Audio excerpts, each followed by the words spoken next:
Welcome back, guys. Welcome back. So from the previous videos that you see is I went for a dyno day run and my figures was okay. I'm not bragging or anything, but I was very surprised that I got the highest number for the day, basically, out of what, 1586s. Yes, 144.3 kilowatts at 208 newton meters of torque. And this is my graph again. All right. Yeah, I'm very happy with it. So what I did was I'm running OFT stage 1 map, open flash tablet, with drop-in filter basically, and the power flow exhaust system cat back.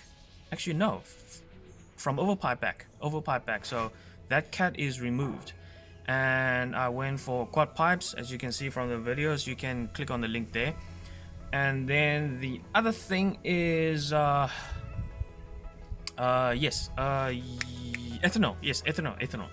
I threw in E98 ethanol, and that was around, I think, 6.5 liters of ethanol, which equates to roughly 13% E13 basically. So yeah, that's what I was running during that day. And yeah, after the dyno run, I went for a Gymkhana session, and that's my first time ever stepping foot in the Kalani racetrack in Cape Town and doing any motorsport events such as Gymkhana. So it was extremely fun and very abusive to the car. So yeah, today's video, as you can see from the thumbnail, another oil change, but this time I'll be doing it properly, and yeah, it's gonna be a little bit different. I'll show you guys. I will be doing the oil change, and I will be using a bottle of Ceratec. Okay, and the oil that I have been using ever since I did my first oil change was the 5W40, as I think the FA20 gets hot. So I thought, and in South Africa's temperature, it's not very hot, nor is it very cold.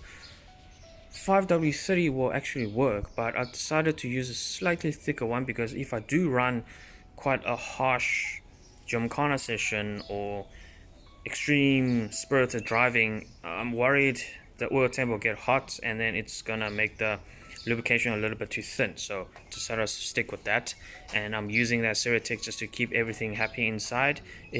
For some guys, they think that okay, it might be too thick, but I think it's okay. Once you run at the optimal temperature, things should be fine. And you'll be wondering, why do I have another liter? That's a 5 liter. Why do I have a liter of Liqui Moly? So what I'm planning on doing today is remove the filter, remove the cap. All right, the engine oil cap. Go to the bottom of the car, remove the drain plug, drain everything out, let it drip for at least an hour or two. Once that is drained, I'm going to use this 1 liter. I'm going to pour it into the engine, at least 500 ml, half a liter. I'm going to pour half a liter inside. So basically it will run through from the top with the new oil, mixing the old oil, mixing, and comes out from the drain again. So I want to make sure it's not a complete 100% flushing the old oil out, but I'm trying to flush as much as I can because I don't feel confident enough to use the engine cleaner or engine flush liquid bottle that I used in the previous videos. So I thought, you know what, I'd rather use the new oil to flush the old oil out, and once that's out, I'm going to pour the full 5 liter in with the 300 ml of the Ceratec in, so it becomes 5.3 liters, which this engine should take 5.3 to 5.4 liters of engine oil. And once that's done, new filter, okay, and the drain plug washer, then finish. Yeah, unfortunately I'm poor, so I don't have jack stands or the proper tools to actually do it. So I use 2 of this that I found in the house. One is the Toyota original one, and the other one. And then since the ground that I'm sitting on is not 100% flat, so I had to jack both sides up to make sure it's flat, not going under.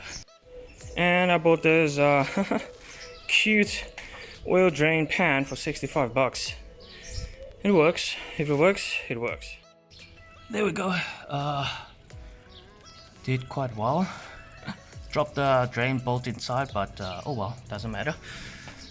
What matters is this is out, that's out. So basically there's more air inside, it goes through, and once it drains, hopefully it forces all the bad oils out. So yeah, it's on 2 jack stands. I will be dropping it so it's more slanted forward, because right now the car's low, so I couldn't get under and have to jack it up the front. Now I'm gonna drop it low, let it drop for a few hours, maybe an hour or 2, tighten the bottom bolt up. Alright, inspect the oil, then I'm gonna top it up. Oh, FYI, it's 14mm. So yeah, you don't have to go through all of them in order to find this one. But yes, it's busy dripping now. This is the oil filter, what it looks like in case anyone is curious. And this is the engine oil cap. So I need to wipe it clean. Yeah, check you guys out soon. But yeah, I think it's a good practice to actually wipe the oil filter bracket thingy and then the inside. Don't drop anything in, but yeah, it's really dirty besides the oil and dirt. So yeah, clean it properly. Alright, I'm about to pour this through from the top, and hopefully can clear some other dirty oils out from the system. Then I'll just top it up with this, and then I'll just keep the rest as a backup. So I'm not sure if you guys can actually see this, but let me show you guys.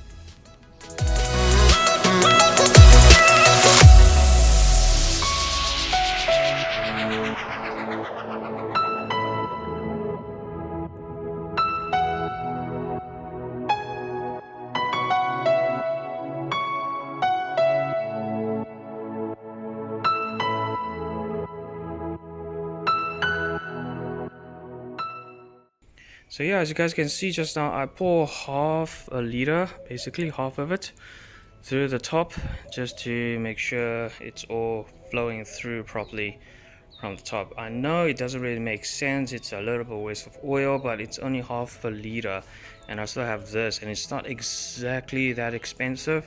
But if you do it too often, of course it's gonna get really expensive. The price is gonna rack up. But yeah, I just want to make sure this engine is extremely happy. That's all I care.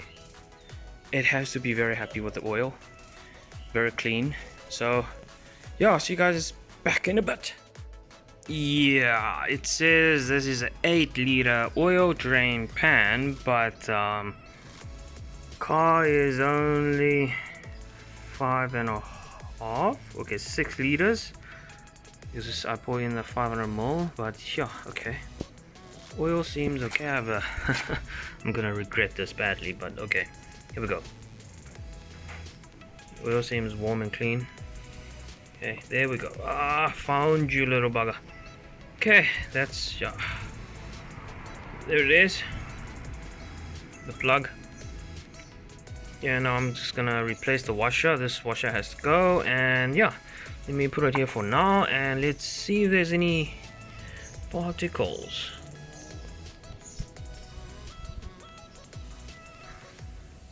Not that I can see. It's very, very clean.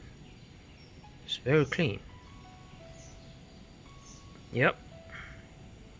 Don't see anything shiny or anything like that, so I'm glad. I'm very glad. Yeah, now I need to get rid of this. So I drained it without shaking it too much, so I can see if there's any residue underneath. And yeah, that's the logo, and yes, thankfully it's completely clean. Yes, there's a lot of reflections from this camera, so might not look as clean, but from my eyes, small little Asian eyes, yes, very, very clean. The oil for some reason is quite darkish. Okay, even from the latex, it looks a little bit darker than usual. Well, not darker than usual, but it's dark. And it's only been roughly, I would say, 2,000 kilometers. So, yeah, regular oil changes is always a good thing if you beat on the bloody car. Okay, I bolted back up. Now it's time to install the oil filter. Let me fast forward.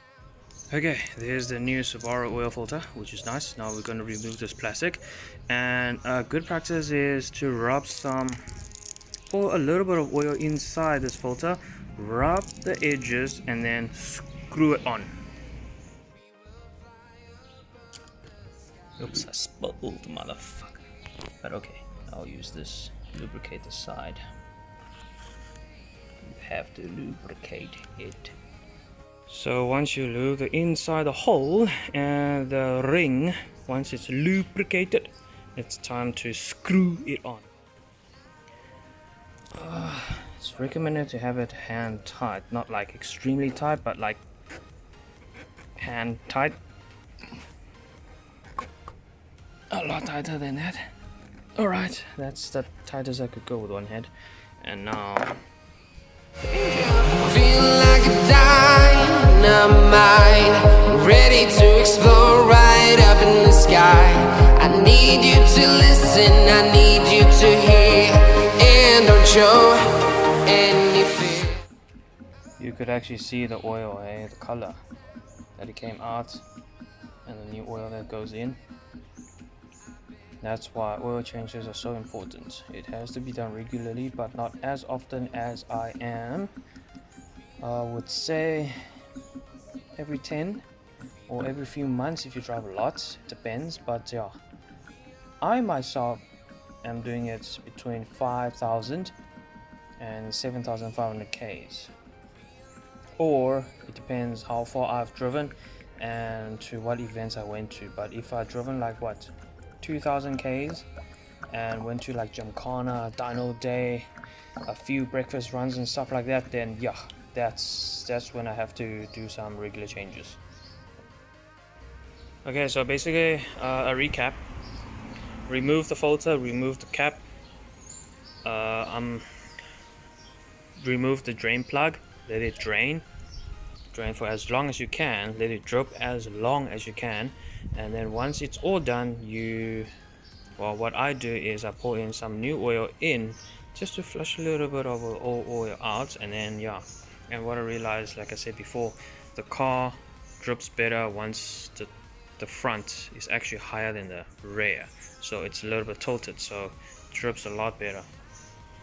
And yeah, after an hour and a half of like dripping and pouring the oils, put the new washer on the drain plug back, hand tighten it. I didn't over tighten it because I don't want to cause any issues, but it's tight, right? And then hand tighten this filter as well, as tight as you can go. Then now pour in the oil. Once the oil is in, close this cap back on and crank the car for a few seconds. Let the oil go through the whole system. Once it's through the whole system, then you officially start the engine and let the engine run for at least 10 to 15 minutes from what I understand, just to check underneath if there's any leakages by the drain bolt. Oh, and yes, once this 5 liter is in, I am pouring in the Ceratec. Here we go, guys. Ceratec. So Ceratec, okay, high-tech ceramic wear protection for engine and transmission. So I'm just pouring this in, and from what I know, it's like a milkshake color. Before you pour it in, shake it very well. Once it's shook well, then pour it in. And because this is 300 mils and that 5 liter container is a 5 liter, and this car takes 5.3 to 5.4 liters, so 5 liter plus 300 mil equals 5.3, which I am fairly happy. It will run very well. I don't want to overfill it. You don't want to overfill the engine oil, which is going to cause some frothing inside the engine, and then yeah, you're going to run into oil issues and metal to metal grinding and shit like that. And you also don't want too little oil where it doesn't go around this engine or go through the circulation good enough. So yeah, I've been shaking for the freaking 30 seconds, so it's time to pour it in. Alright, here it is.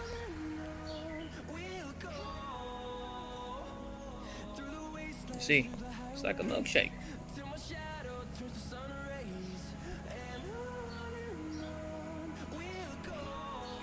Okay, now I'm just gonna leave it here for another few minutes so it stays and able to get rid of every single drop inside the engine.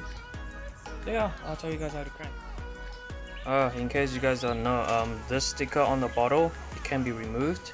It's for you to write down the date and the mileage that you did the oil change. So I'm gonna remove that. And this thing came with a Ceratec sticker inside, so it says application on and the kilometers. So I'm just gonna write that down so it reminds myself of the actual kilometers that it is.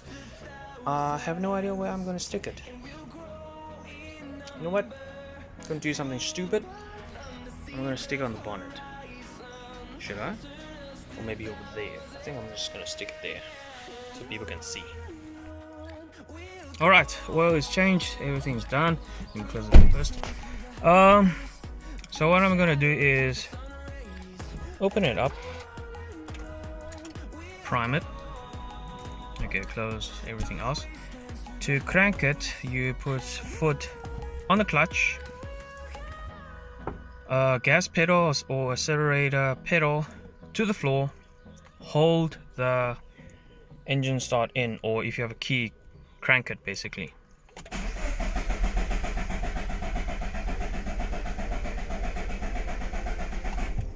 Okay, now it's cranked.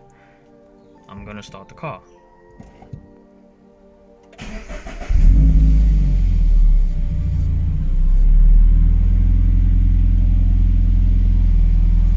Let it idle for a few minutes. I would recommend 5 to 10 minutes. Once that's done, check your dipstick where the oil location is. The first one, the first hole, okay, I'll show you guys now. So yeah, I took it out for a short drive, like 3 k's down the road and back. And yeah, the engine's warm. Drove it casually in the beginning, and then afterwards, once the engine's warmer, I start to like pushing it. First gear red, second gear red line, then into third. Came back home now. Look under the car for like, okay, well, when I came home, I let it idle for another like 5 minutes. Look under the car if there's any oil leaks and dropping like that. So far so good. I haven't actually reached in to feel if there's any leak around the bolt, the drain plug, but I think it should be fine. The engine, it sure does idle a lot softer than before, and smoother as well. Maybe it's just my imagination, but it sure is a little bit smoother in my mind when I drive. So there is a big difference. Oh, and for the dipstick, there's 2 holes, right? Okay, the highest hole, that indicates full. So if you see oil around the highest hole, that means it's full. And if you see oil at the bottom hole and not at the top, at the second hole, there usually is 3 holes, but some of them are 2 holes, but mine is 2. So the top one is full, the bottom one means it's missing a liter of oil. So if let's say this is the top hole, this is the bottom hole, if the oil is here, that means you need to fill it up by another 500 ml. If it's down there, that means you are missing a liter of oil. You need to top it up a liter of oil in order to get full. That's just my understanding. If I'm wrong, please tell me which one is the correct way of measuring your oil, or locating or knowing how much oil you have. Please remember, guys, to comment down below, give me a thumbs up, subscribe if you haven't, and yeah, see you in the next episode.